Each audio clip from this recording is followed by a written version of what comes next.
तो पिता तेरा धन्यवाद। परमेश्वर ने मेरे जीवन में बहुत से काम करे हैं और मैं धन्यवाद करता हूँ ऐसे नम्र और दीन अगवा के लिए कि हम गलती करें फिर भी जार के पहुंच के साफ करके फिर खड़े कर देते हैं। ये आज के जमाने में क्या है कि कुछ गलती हो जाए, जा तू इस लायक नहीं, तू उस लायक नहीं है, लेकिन मैं धन्यवाद करता हूँ अपनी शारदा दीदी के लिए कि नम्र व्यक्ति को भी और अकड़ालू व्यक्ति को भी एक जैसा बना देती है। धन्यवाद परमेश्वर।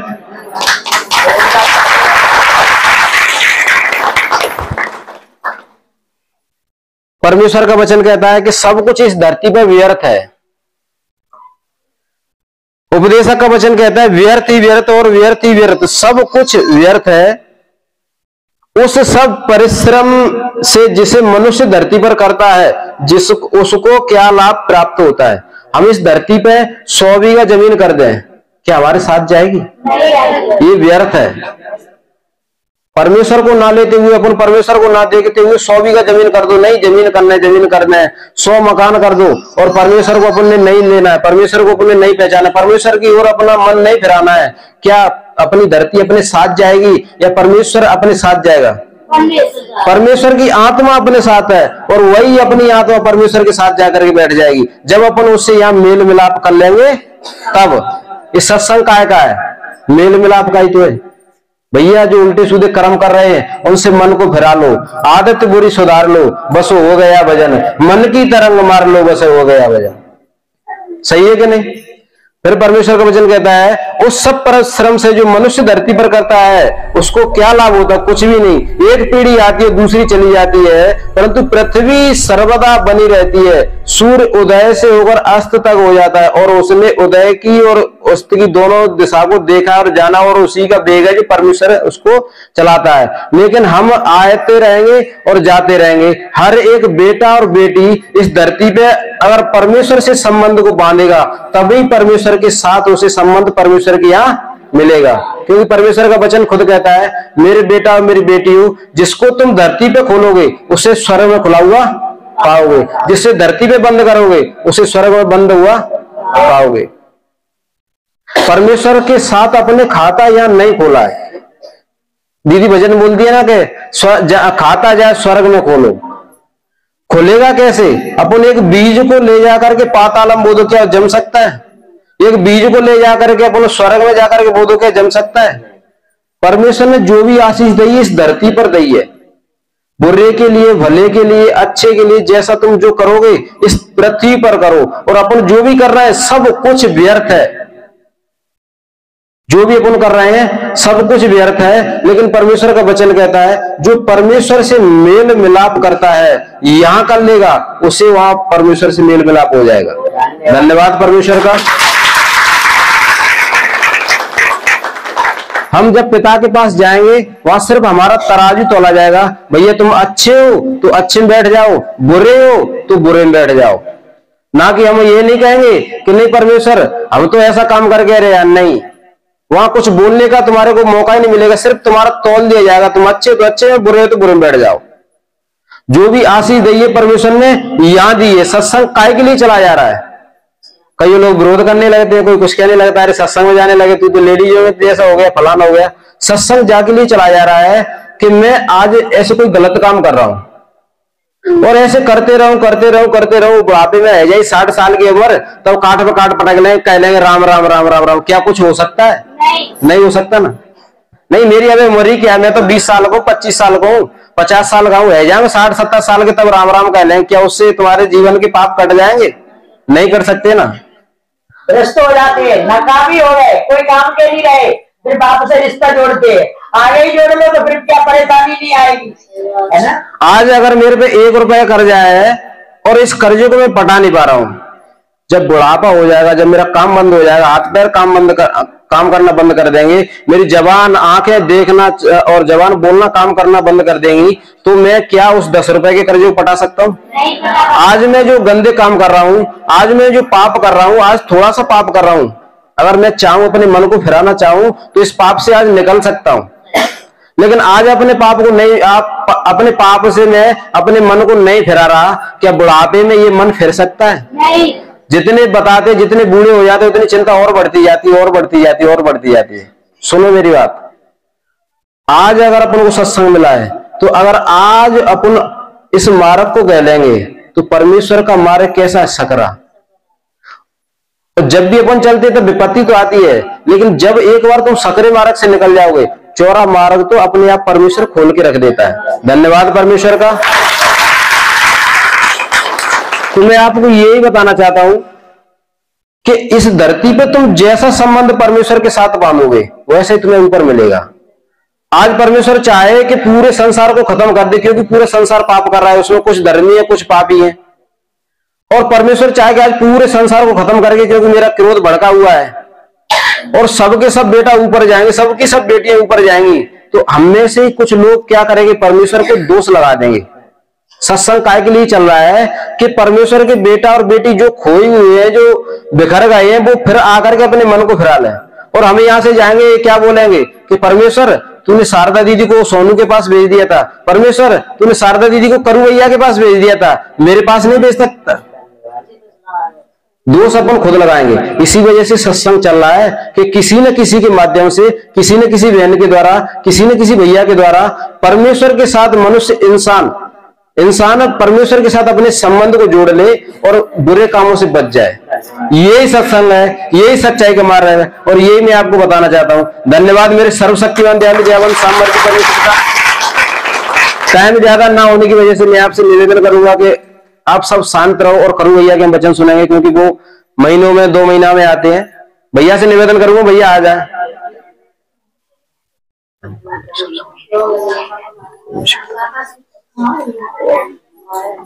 यहां से दे दो, लो जाते हैं लगता है। धन्यवाद है परमेश्वर के लिए।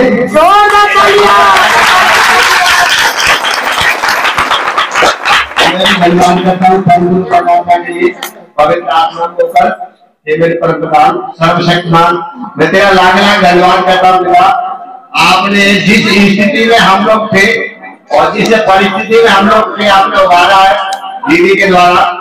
परमात्मा हर एक जीव को, हर एक बहन भाई को आप उसी स्थिति में से निकाल के लाना। हे प्रभु, मैं आपके लिए बार बार धन्यवाद करता हूँ।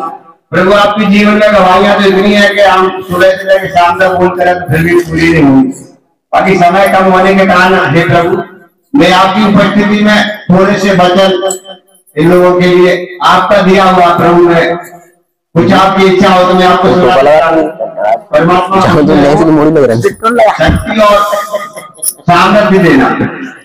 तो यहाँ बच्चे में इब्रानियों 10:26 में कहता है किसी के पास नहीं है, 26 नहीं है।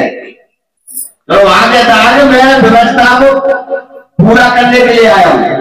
जैसे अपने लोग कहते हैं ना, अपने पूर्व लोग कहते हैं भाई आप ये काम मत करो, और हम उसी में जानबूझकर वही काम कर रहे हैं। तो सत्संग का एक मतलब ही होता है कि सत्य का संग। हमें अपने पूर्व जैसे हमारे मतलब कर्म देना, उनसे थोड़े उबरना, उनसे बाहर निकलना। तो हम कोई गलत काम कर रहे हैं तो स्वयं को मालूम है कि गलत है, बाकी उसको अलग, उसको मतलब एक अलग रास्ता पकड़ना है। चाहे हम किसी परेशानी में हम यहाँ आते चलो यहाँ वहां ये बोला यहाँ तुम्हारा कोई बीमार है, कोई कुछ है, ठीक हो जाएगा। वही ठीक होने वाला कोई और नहीं है, तुम्हारा बड़ा ही है विश्वास। जब आपके पास विश्वास लेके जाओगे, आप बनाना डॉक्टर सही है, हम वहां भी ठीक हो जाएंगे। तो चाहे वो भले 20 रुपए की दवाई दिया तो वहां पे आके ठीक हो जाते हैं। तो एक विश्वास रूपी जो बीज है, आप अपने हृदय रूपी जमीन में बोओगे तो वो क्या होगा? फलवंत होगा। वहां पर प्रार्थना का पानी ये नहीं हम सत्संग करे आए तो चलो कोई बात नहीं, फिर बुधवार आ जाएगा फिर चले जाएंगे। तो वहां प्रार्थना रूपी पानी करना है, डेली पर डे प्रार्थना करना है परमेश्वर से, हे प्रभु जैसे सब लोगों को जैसा भला किया और हमें भी भला करें। तो सत्संग का ही मतलब होता है अपने आप को विश्वास करना, विश्वास के द्वारा अपने आप को बदलना। जब आप स्वयं बदल जाओगे तो आपके कर्म में तो ऑटोमेटिकली बदल जाएंगे। जब आप कर्म में बदलेंगे तो कुछ भी नहीं हो सकता है।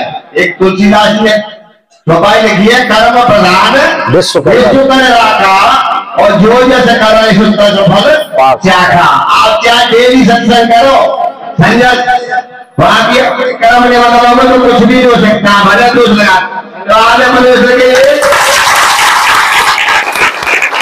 हमें सबसे पहले दोष की भावना अपने अंदर नहीं रहनी चाहिए। अभी छोटू भाई साहब ने बताया कि भाई मतलब दोष, एक दोष ऐसी चीज है, आप दोष की भावना तुम्हारे अंदर होगी तो कभी भी परमेश्वर का भजन नहीं हो सकता है, नहीं कभी भी नहीं हो सकता है।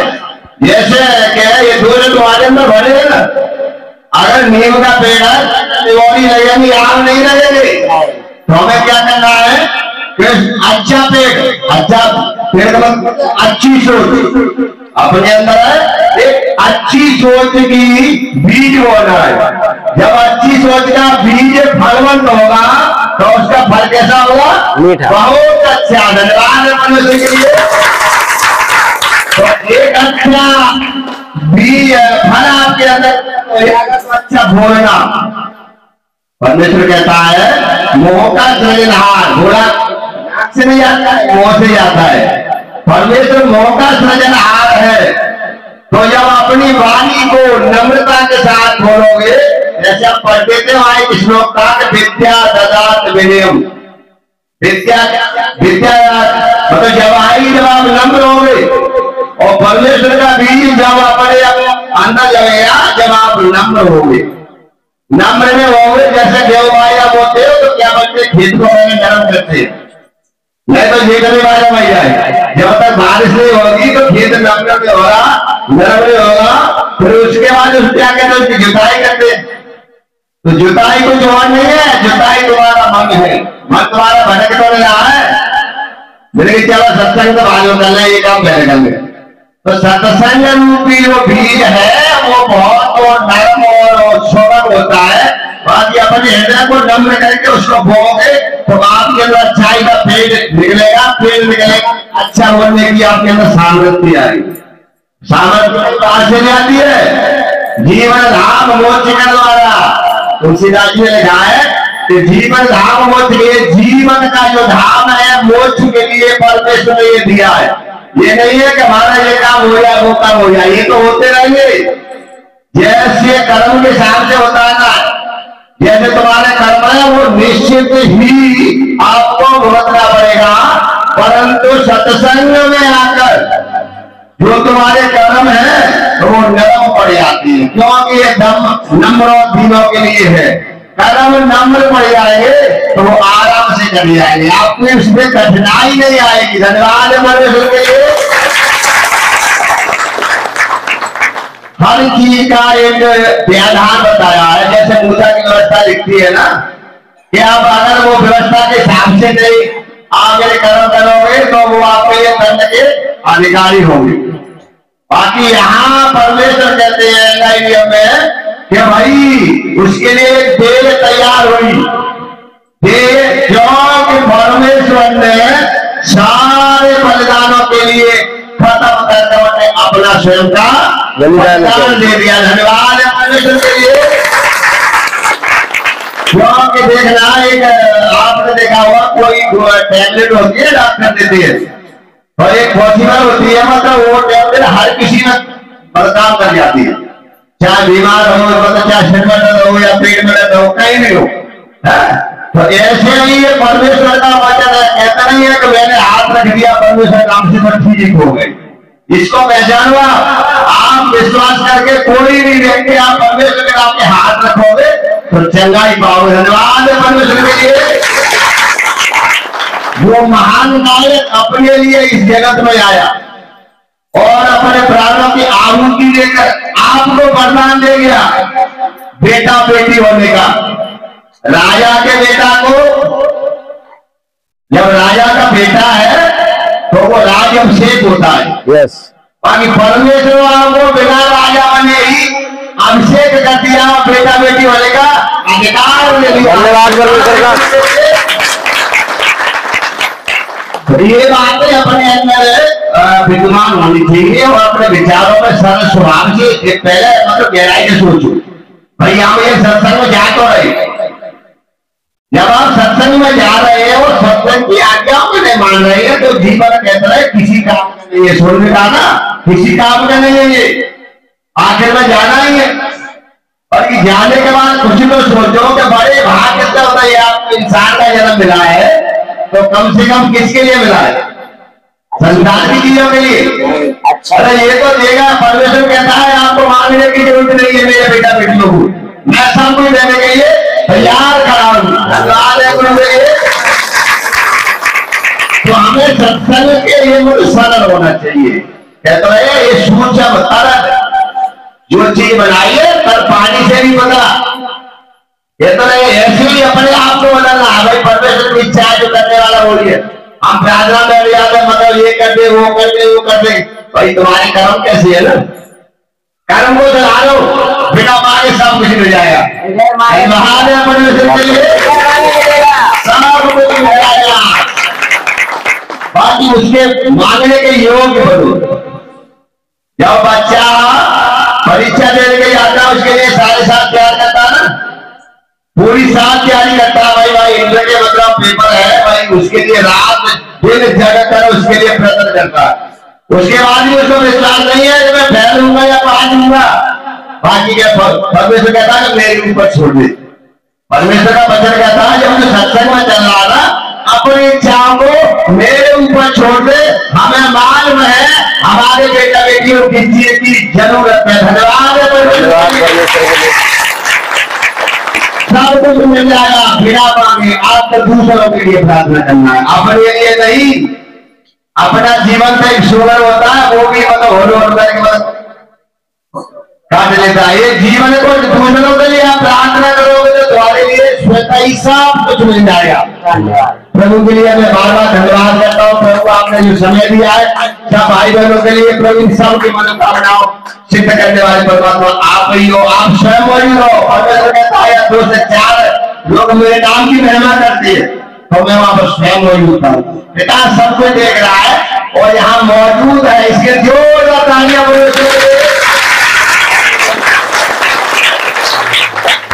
और मैं आग्रह करूंगा दीदी जी से कम से कम आज तो मैं जो सुनाई रहे हो तो वो दीदी बजेगा। एक बार मेरे गुरु के लिए जोरदार तालियां, एक बार तुम सबके लिए जोरदार तालियां। मैं बारम्बार धन्यवाद करती हूँ अपने अगुवाओं के लिए मेरे प्रभु परमेश्वर कि मैं अंधकार में थी, सच में मुझे बाहर निकाला और मैं परेशानी में थी, मुझे इतनी खुशी दी पिता परमेश्वर। बारम्बार धन्यवाद करते हैं सुनने वालों के लिए कि दूर दूर से आते थे प्रभु, तेरे वचन के लिए आदर और सम्मान करते हुए प्रभु बारम्बार धन्यवाद है गुरु जी। और सच में सबके लिए मैं नमस्ते करती हूँ, छोटे बड़े के लिए नमस्ते है, सच में बारम्बार नमस्ते करती हूँ, बारम्बार धन्यवाद करती हूँ। और एक बार जोरदार तालियां। तो सभी से ऐसे मैं निवेदन करती हूँ, परमेश्वर के सत्संग में आकर के जो अदालत में आती हो तो परमेश्वर की अदालत है। अगर इसमें सत्य का समाचार मिलता है और आप नहीं समझते हो, नहीं मानते हो, तो वो भी अपने घर में अनहोना होता है। परमेश्वर ने क्या कहा, मेरे पास आने वाले हो विश्वास लेकर आना, और विश्वास लेकर आओगे तो तुम्हें स्वर्ग की चोटी छुड़ा दूंगा। मुझे छुड़ाई है तो तुमको सब कुछ छुड़ाएगा, है ना। मुझे वास्तव में स्वर्ग की चोटी छुड़ा दी है। अब गुजरात में मैं विपत्ति मारी थी, सबको मैंने बताया था कि लड़की बीमार थी, उसमें से मुझे वचन मिला। उन्हीं में अंधकार में थी, पाप से पैदा हुए और पाप में ही पड़े थे, कभी निकलने का मन नहीं करते थे, सच में नहीं करते थे। पर बाप की मर्जी हुई तो उसने मुझे लड़की के द्वारा विपत डाली और मैंने ऐसे परमेश्वर को ऐसे ढूंढा। कैसे ढूंढा? परमेश्वर ने मुझे ढूंढा और मैंने ऐसे परमेश्वर के वचन का पालन किया, मंथन किया। मंथन का मतलब कैसा होता है कि जैसे आप लोग कहते हैं, सभी लोग कि दूध है और दूध में घी है, लोग कहते हैं कि दूध है पर घी नहीं है। तो सच में उसमें भी ऐसे मंथन करना पड़ता है कि दूध दोहोगे, धोकर के गर्म करोगे, फिर जामन डालोगे, जब भीड़ोगे तब वो घी निकलेगा, है ना। तो जैसे ही हमारा तुम्हारा ऐसे शरीर है और मन है, परमेश्वर ने सब कुछ बरोबर दिया है, कम नहीं दिया है, सब कुछ अच्छा दिया है, पर सच्चाई को अंदर रख लिया है और बुराई को बाहर निकाल लिया। इतना अच्छा वचन हो रहा है और परमेश्वर ही जानने वाला है, काम परमेश्वर ही कर रहा है और नए नए काम उत्पन्न कर रहा है और नई नई बेटियों को तैयार कर रहा है। और बेटियां भी ऐसे, बेटा भी ऐसे मन नहीं करते, पीछे को सर जाते हैं, पर परमेश्वर ने क्या कहा है कि मेरे पीछे चल और मैं तुझे कभी कितने भी नहीं दूंगा, है ना। तो इन्हीं चीजों के लिए अपने मन में मंथन करना पड़ेगा। जैसे शारदा ने गुजरात से परमेश्वर का वचन लेकर आई और इनको तुमको सबको ऐसे प्रसादी खिलाई, तो सच में आज परमात्मा ने कितने लोग खड़े कर दिए। धन्यवाद परमेश्वर का।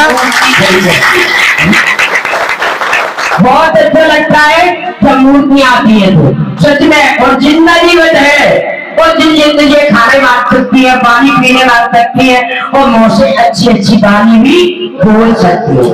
अगर कड़वी वाणी बोली तो वे परमेश्वर के पिता बेटियां नहीं कहलाएंगे। तो अभी ऐसे दवाइयां देते हैं, हम दवा खाने गए और हम दवा लेकर आए, हम ठीक नहीं भई और हम परमात्मा के ऐसे चंगाई कराई तो हम अच्छे हुए। तो काम करने वाला कौन है? परमात्मा। शारदा काम नहीं करती है, ना सोनू जी करते हैं, न गीता जी करती है। तुम्हारा विश्वास और परमेश्वर काम करता है, परमेश्वर काम करता है, पर इन चीजों के लिए कारण ज्ञान मंथन करना पड़ेगा। तो जैसे परमेश्वर ने मेरी भूल देव को सुना, हम दवा खाने जाते तो आजकल के जमाने में 500 नीचे नहीं टूटता है ना। तो आप सोच हो कि प्रभु ने हमारी फटी हुई जेब को सिल दिया है, तो हम समय से प्रार्थना तो कर सकते हैं और कुछ ना करो तो चलेगा, पर प्रार्थना जरूर करना चाहिए, है ना। तब आपका धन्यवाद करना चाहिए। मैं तो इतना धन्यवाद करती हूँ कि माँ बाप ने पैदा किए थे और बाप में डाल दिए थे, ना पढ़ाए ना लिखाए, और परमात्मा ने मुझे डॉक्टर बना दिया है। मैं इतनी पूरी नहीं समाती हूँ हे ईश्वर कि मेरे बाप ने मुझे कितना बड़ा डॉक्टर बनाया है कि बिगड़ दवा है और ऐसे थोड़ा ही हाथ रखते हैं और मैं नींदे में रख देते हैं, तो अभी थोड़ी देर में खबर आ जाती है अच्छे हो गए। सच में तो इन बातों में अपने आप को ध्यान करना है, लोगों की बातों में चलेंगे तो नहीं जी पाएंगे। वैसे मैंने एक बार और भी बताया, जिन बहनों ने, जिन भाइयों ने नहीं सुना हो और ये बच्चन को सुने हो कि एक गांव है, इसे कुमार भाई रहता था और बाप और बेटा दोनों थे और दोनों एक गला लेकर जा रहे थे। गला लेकर जा रहे थे तो सच में ऐसे गांव लोग ऐसे थोड़े साल से निकल आए तो तिलड़िया बड़ा गांव में मारने के लिए गए, तो कितने पागल है, गला ले जा रहे और पैदल जा रहे हैं। तो सच में जिन्हें कही ऐसा कर बेटा तू बैठ जा, मैं पैदल चलता है। नेमोर वाले भी आए जिन्हें के पैदल की बड़े बदमाश है, बच्चा बैठ जाता है और मुझे फाइट कर रहा हूँ, है ना। मेरे ने कही कि लगा अरे तो खाकर पर दो ही बैठती दो ही बैठे नेमोर रजोले पहुंचे माँ आता है लेकर से गला में बैठे दूसरे बैठी। अब बताओ तो मानसून कैसे जिए, पैदल चल रहा हो तो मरो, एक बैठो तो मरो और दो बैठे तो मरो। अब बताओ इंसान कैसे जिए देखता है। अच्छा काम कर रहे तो दुनिया बुराई कर रही है और बुराई है रही है, बेटियां नहीं देख रही है, कितने के ईमान खराब हो रही है, चाकरी नहीं देख रही है, पार्टी नहीं देख रही है, उनसे दुनिया कोई भी बुरा नहीं कह पा रही है, डरने के बारे नहीं कह पा रही है। और जो हम सत्तर का काम कर रहे हैं तो दुनिया उठा रही है, क्या घर के उठा रहे, क्या बाहर के उठा रहे, पर कोई किसी का डर नहीं है, खाली परमेश्वर का है। धन्यवाद परमेश्वर का। तो सत्य कह रहे हैं, हर बहन से कह रहे हैं कि अगर संसार में जीवोगी तो नहीं जी पाओगी। अभी तुम ऐसे ही सोच लो कैसे जी सकते कि सीधे मनुष्य को शिक्षा दे रही है। अगर वो बड़ा खाली लेके जा रहे तो कह रहे घरा होते हुए पैदल जा रहे हैं, और एक बेटा तो क्या कह रही है, जवान बेटा दिया है और बूढ़ा बेचारा पैदल जा रहा है। वो दोनों बेटे तो क्या कह रहे हैं कि रंजन देकर से अलामत उत्तर बैठी। अब बताओ कैसे मनुष्य। तो इन चीजों में आप आंख उठ के चलो और परमेश्वर की प्रार्थना करो, और परमेश्वर जैसे मुझे डॉक्टर बनाया है, जैसे सबको आशीष हो। सच में मैं आऊं तो अगर ऐसे मुझे लीडर मिले, परमेश्वर तैयार हुई, डरना मत। अगर जाओगी तो तुम जाओगी तो मैं भी जाऊंगी, है ना, डरना मत। ऐसे पतरस जेल में गया था, परमेश्वर की वचन पे। पतरस जेल में गया 24 घंटे के लिए गया, तो जेल में गया और सच में उसने प्रार्थना की तो उम्र कैद की सजा वाले छूट गए थे। तो सच में हम भी कोई विश्वासी जाएंगे तो कुछ अच्छा होगा। धन्यवाद परमेश्वर का, अच्छा होगा। धन्यवाद परमेश्वर का। हम सबसे कह रहे हैं कि पिता परमेश्वर, मैं नहीं जाएंगे और आप जाओगे और कुछ अच्छा करोगे। किसी की उम्र कैद होगी ना, ये भी छूट जाएगी। धन्यवाद परमेश्वर। हाथ बनाइए सच में, है ना। तो हर चीज के लिए ऐसे आदर और सम्मान, जैसे ऐसे एक और है, जैसे उदाहरण है, जैसे एक लड़की थी, उसकी शादी हुई और उसका ससुर नथुनिया ले आया, तो क्या कह रही थी कि भैया बाबा बड़ी सुंदर नथुनिया भाई ससुर ले आए।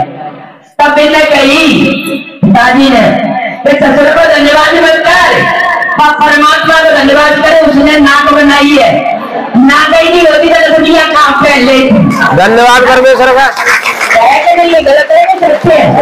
ससुर की बड़ाई मत करो, परमेश्वर की बड़ाई करो, है ना, कि बाप आपने मुझे बनाया और इन्हें बचनों लायक बनाया और मुझे अपने कामों के लिए चुन भी लिया है।